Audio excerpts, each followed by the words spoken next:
God grant me the serenity to accept the things I cannot change, to change the things I can, and to have the wisdom to know the difference.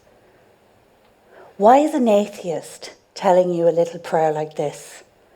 It's because it's my life hack. It's what I use in my everyday life to make sure everyone around me stays safe. If you see me muttering this prayer, you better retreat.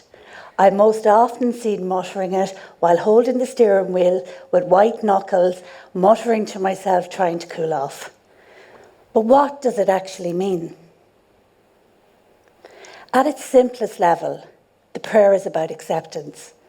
And acceptance is something that life has been trying to teach me for a long time. But unfortunately, I didn't listen until I had a life-changing illness nearly 6 years ago. So let's break the prayer down very simply.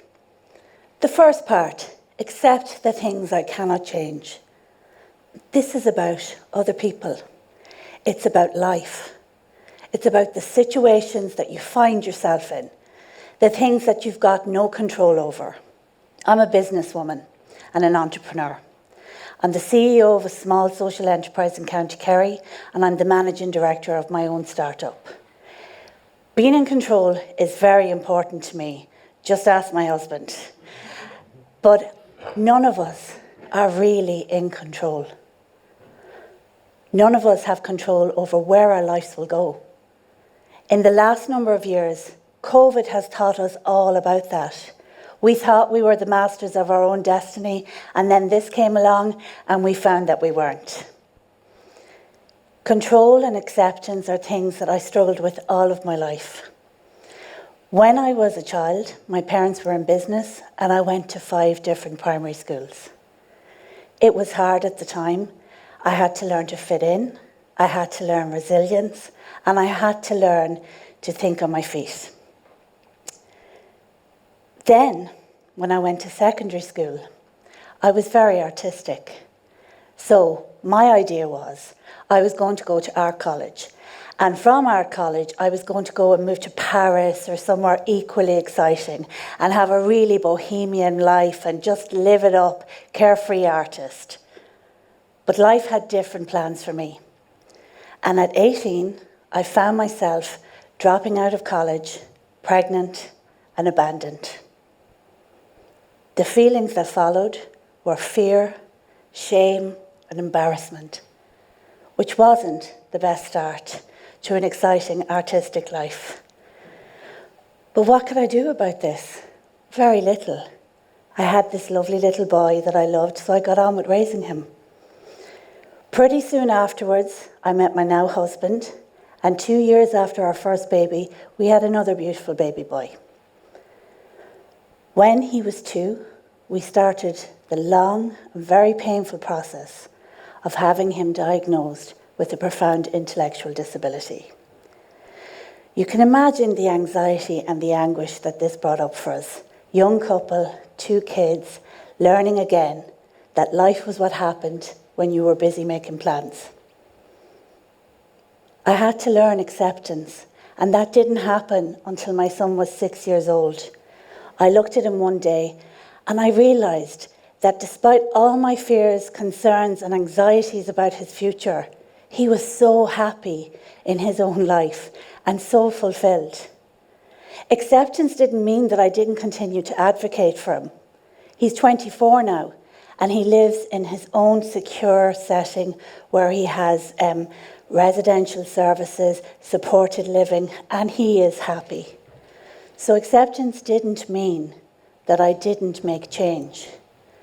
But for me, true cathartic change could never happen until I accepted the situations that I found myself in. I come from a line of resilient women. My 4'0" grandmother was a talented seamstress and she raised 10 children in difficult circumstances.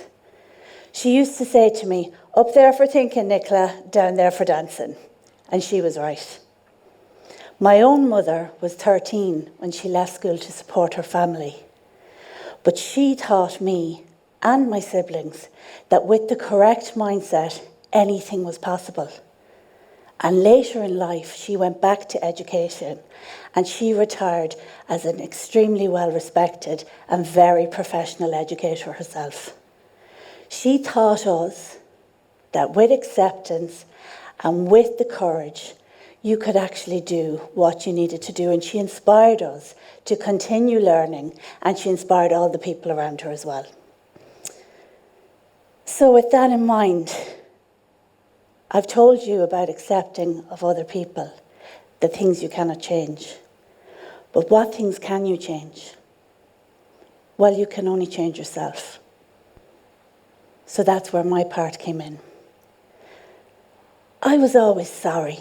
I was sorry for who I was, for the space I took up, for being a young single mother, for taking the curvy route to lifelong education instead of the straight line that most people took when they came out of secondary school. I was sorry for being an overachiever. I was sorry that I was female in a male-dominated industry. All things that I had no power or control over and could not change, but I could change myself. So, when did I learn to accept me for who I was and make those changes? If I'm honest, it wasn't really until 6 years ago. On a very cold February in 2016, I contracted swine flu. Within a week, I was hospitalised. I was 39 in the coronary care unit wearing a CPAP machine. I don't know if any of you have heard of CPAP machines, but think pilots in fighter jets with those masks on that force the air through their lungs. Or think Darth Vader, only small, Irish, chubby, and a woman. Okay? I'm sitting in that bed with no control over what's about to happen to me, but I still think I'm the director of operations.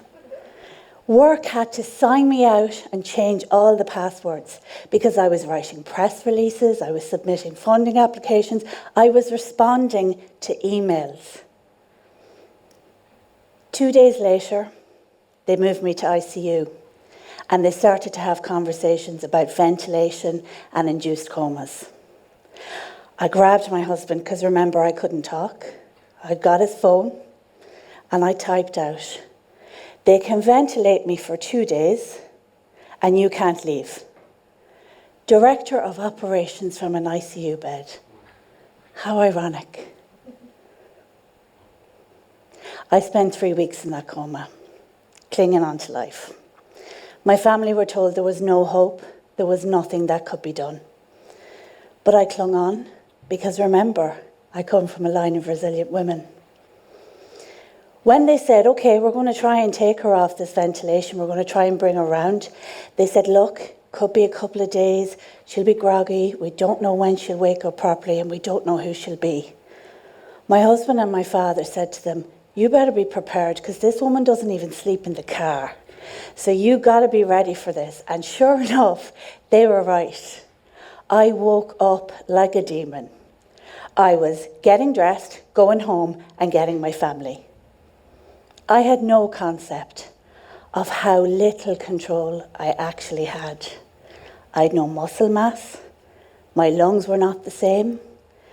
I couldn't walk. I could barely talk. That's when I started to accept the things I could change. Because all I could change was myself and how I reacted to this situation. I don't remember much about being in that coma, but I do remember waking up.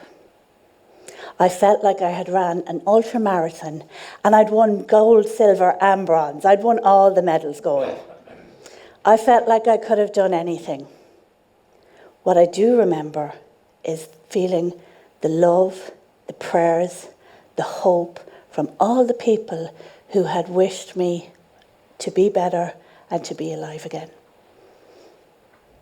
For the first time in my life, I actually understood the value of what I brought to the equation. That was it. There and then, I would never be sorry for anything again, because I could not change what life had happened or how things had gone in my life, but I could change how I reacted to them. I realised that true power lies in vulnerability and in your recognition of vulnerability of others. And only then can you actually make change. We are all just perfectly imperfect. There is nothing certain about life except uncertainty.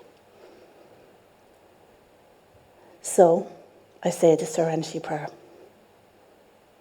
I ask God to grant me the serenity to accept the things I cannot change, to change the things I can, and I hope that I will continue to have the wisdom to know the difference. Thank you very much.